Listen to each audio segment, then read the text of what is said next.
family-friendly viewing. No guesswork, no surfing, no worries. At 5 and 35 minutes. Comfort level. Can we make your bed today? The Mattress Factory, just east of Pilot Butte. The best night of your life starts here. Celebrate. This is Pay-Per-View Movie Close-Up.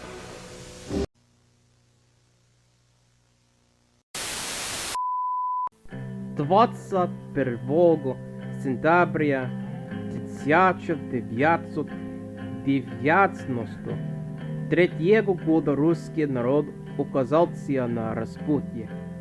Им предстояло принять решение между экспериментом российского капитализма после распада СССР или возвращением к славным дням того, что у них когда-то было. Присоединяйтесь к нам, когда мы поговорим об этом, дорогие товарищи.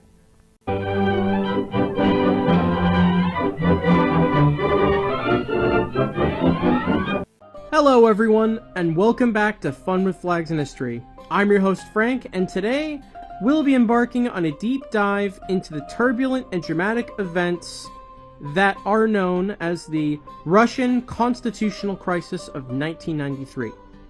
But first, let's set the stage by understanding the complex context in which this crisis unfolded.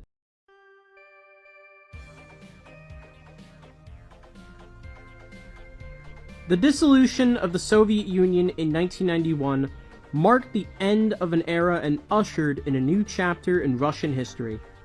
Boris Yeltsin, a dynamic and charismatic leader, emerged as the president of the newly formed Russian Federation after previously serving as the president of the Russian Soviet Federative Socialist Republic in 1990. However, the transition from a centrally planned economy to a market-oriented system proved to be an arduous and challenging task. The year of 1992 proved to be a particularly difficult one for the Russian people. The economy was in turmoil, plagued by hyperinflation, soaring prices, and a steep decline in living standards for many. The privatization of state-owned enterprises while aiming to create a market economy resulted in a significant concentration of wealth in the hands of a few oligarchs. This led to a widening wealth gap and exacerbated social tensions.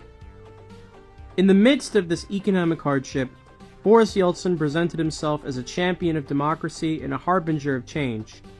He promised to steer Russia towards prosperity and establish a transparent and accountable government.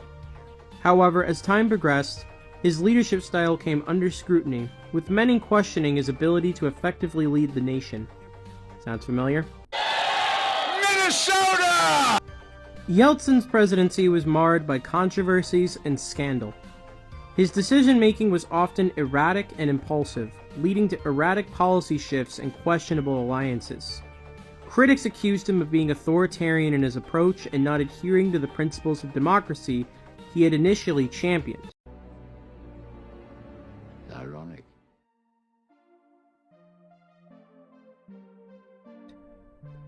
Yeltsin's relationship with the Russian parliament, known then as the Supreme Soviet, was a constant source of tension. The Supreme Soviet, dominated by conservative and communist factions, often clashed with Yeltsin's reformist agenda. These clashes laid the groundwork for the constitutional crisis that would soon grip the nation.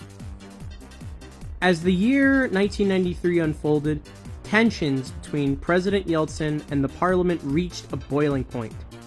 Yeltsin's proposed constitutional reforms aimed at centralizing power in the executive branch faced strong opposition from the Supreme Soviet. They saw these reforms as a threat to the balance of power and a potential erosion of their own influence. Yeltsin accused the Supreme Soviet of obstructing the reforms necessary for Russia's progress, while his critics accused him of trying to amass too much power and becoming increasingly authoritarian.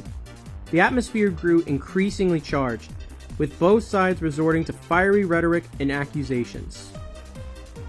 The streets of Moscow and other major cities became the battlegrounds for pro-Yeltsin and anti-Yeltsin factions. Supporters of the president rallied behind him, believing that his reforms were essential for the country's advancement. They saw him as a transformative leader who could guide Russia towards a brighter future. On the other side, protesters voiced concerns about the concentration of power and the erosion of democratic principles. They feared that Yeltsin's reforms would undermine the hard-fought gains of the past. Economic instability further complicated matters. Many Russians felt the heavy burden of the economic crisis, and the promise of a prosperous future seemed distant. Unemployment rates also soared, and businesses struggled to stay afloat. Not to mention, the gap between the rich and the poor continued to widen. As the economic woes deepened, frustration and disillusionment among the populace grew, fueling the flames of discontent. Amidst this backdrop of economic hardship and political turmoil, Yeltsin sought to consolidate his power. He proposed a new constitution that aimed to curtail the authority of the Supreme Soviet. Вашу участь решит Сенат. Это я, ваш Сенат. Granting greater powers to the presidency. The Supreme Soviet, of course, vehemently opposed these reforms, seeing them as a threat to the balance of power and a potential erosion of their own influence. The clash between Yeltsin and the Supreme Soviet intensified as both sides dug in their heels. Fiery rhetoric and accusations were exchanged, with Yeltsin accusing the parliament of obstructing much-needed reforms and his critics accusing him of authoritarian tendencies. In an attempt to resolve the standoff, Yeltsin called for a national referendum on April 25, 1993. The referendum aimed to gauge public support for his proposed constitutional reforms and address the constitutional crisis that had gripped the nation. However, the referendum failed to provide a clear resolution to the crisis. The voting process itself faced accusations of irregularities, and the results were disputed by both sides. The Supreme Soviet declared the referendum illegitimate, further exacerbating the already tense situation. With negotiations failing and tensions escalating, it became increasingly clear that a confrontation between Yeltsin and the Supreme Soviet was inevitable. The stage was set for a dramatic showdown that would test the fragile foundations of Russia's young democracy. As the crisis unfolded, it became increasingly evident that the struggle for power between President Yeltsin and the Supreme Soviet was not simply a battle of political ideologies, but a clash of economic visions. Yeltsin's capitalist agenda, driven by neoliberal policies, exacerbated social inequalities and prioritized the interests of the wealthy elite at the expense of the majority. Yeltsin's economic policies, with their focus on rapid privatization and market liberalization, brought forth a wave of unchecked capitalism that deepened the divide between the rich and the poor. While the oligarchs amassed vast fortunes, the working class and marginalized communities were left grappling with job insecurity, stagnant wages, and the erosion of social safety nets. The capitalist promise of prosperity for all was nothing more than illusion, as wealth concentrated in the hands of a select few. The market-oriented reforms, far from generating equitable opportunities, reinforced structural inequalities and widened the gap between the haves and have-nots. Let's not forget the political dimension of the crisis. Yeltsin's attempt to centralize power in the presidency challenged the very foundations of democratic governance. The heavy-handed tactics used to suppress dissent and quash opposition raised troubling questions about the erosion of civil liberties and the rise of authoritarian tendencies. The deployment of tanks and armed forces to the streets of Moscow, directed against the symbol of democracy, the Supreme Soviet, sent shockwaves through Russian society. The image of cannons pointed at the heart of the nation highlighted the fragility of Russia's democratic experiment and the potential dangers of concentrating power in the hands of a single leader. In the face of Yeltsin's capitalist agenda, grassroots movements and social justice activists emerged, voicing their opposition and demanding a more just and equitable society for Russia. Workers, students, and ordinary citizens united in their struggle against the exploitative nature of capitalism and the erosion of workers' rights. These activists advocated for an alternate vision of society, one that prioritized social justice, participatory democracy, and wealth distribution. They challenged the notion that economic prosperity should be concentrated in the hands of a privileged few, while the majority toiled in poverty and uncertainty. The constitutional crisis served as a wake-up call. exposing the inherent flaws of the capitalist system and igniting a broader conversation about the need for an alternative economic model. It laid bare the structural inequalities, highlighting the urgency of addressing social justice issues and promoting a more inclusive society. As the dust settled and the crisis reached its conclusion, Russia stood at a pivotal moment in its history.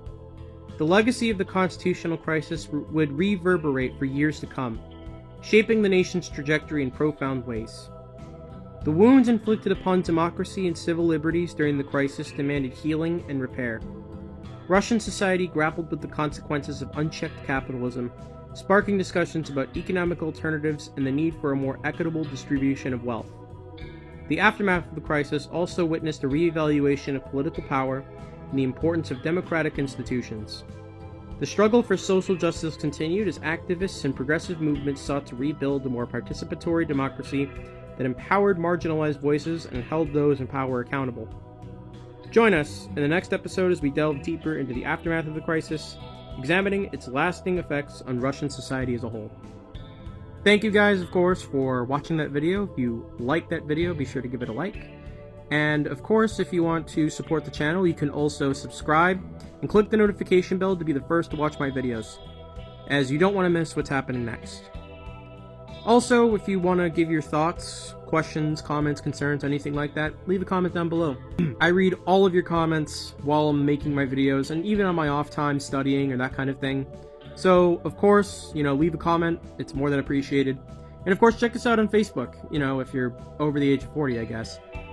We have a Facebook page, and of course a TikTok channel if you're into looking at memes. This is, of course, Frank with Fun Reflects in History, signing off. Have yourself a good one, and of course, keep exploring history.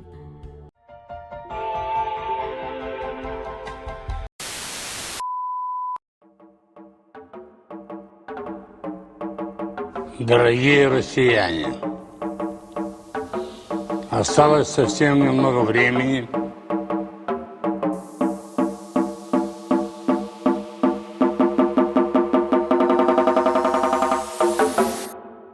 Не так сильно.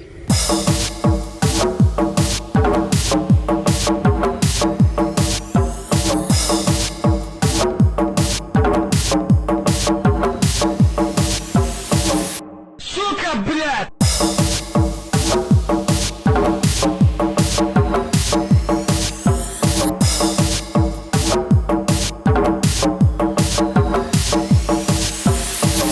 Я ухожу.